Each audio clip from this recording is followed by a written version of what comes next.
Hey everyone, here is today's news. Barefoot investor Scott Pape addresses critics of immigration comments.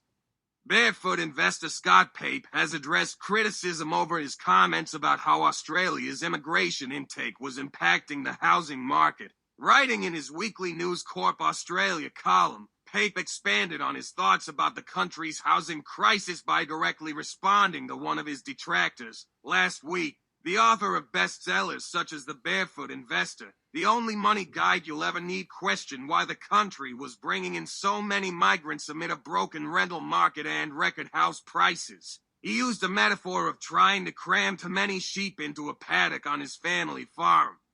Why are we currently bringing in 1,000 new migrants a day to 659,800 in the last year, when the rental market is in crisis? He wrote last weekend. This week, Pape published a letter from a woman named Yvonne under the title "You're a Racist Bigot, Barefoot." In the letter, Yvonne described Pape's last column as claptrap and raised the economic benefits new migrants could contribute to the country. "You've taken a complex and highly emotive issue and boiled it down to one simplistic factor: housing," she wrote.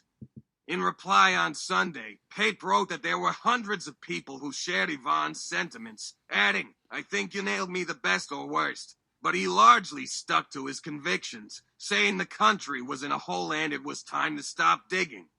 "The truth is I am a very simple person," he wrote. "When you're looking at something as complex as the economy and how we govern for 26 million people, I think you need to come back to first principles.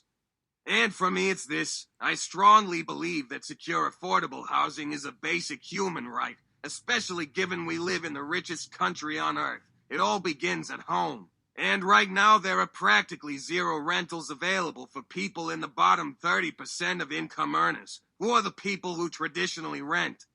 That's a crisis many years in the making, and one that hasn't been caused by hard-working immigrants. As I said in the column, the solution is, to use your word, nuanced and multifaceted. Expand the supply of new homes and tax breaks that favor investors, and build a lot more social and community housing. We're in a hole. It's time to stop digging." Immigration has become a hot-button political issue in Australia as governments and citizens grapple with how to ease the housing dilemma.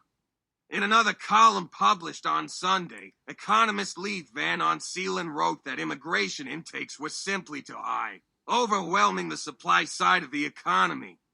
According to the ABS, Australia added only 155,600 homes net of demolitions to the nation's dwelling stock in the year to September 2023, against a population increase of 660,000. He said, therefore, Australia added only one new home for every point for new residents.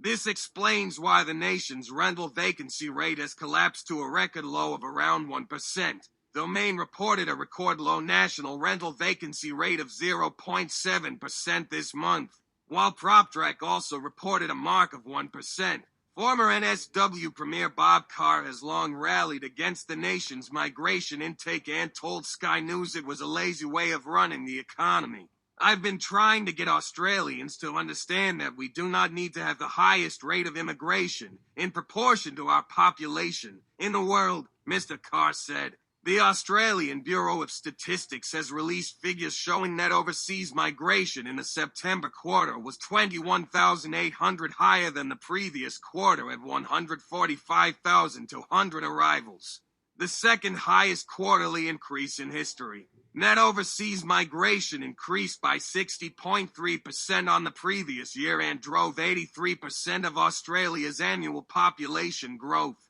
Including natural increase, Australia's population grew by 2.5% to 26.8 million people in the year. Economic Policy Director at the Grattan Institute Brendan Coates recently told News.com.au that while immigration was a driver of rental pressures, cuts to the intake would make the country significantly poorer. "Skilled migrants contribute much more in taxes than they use in services, so they provide a really big boost to the federal budget," he said.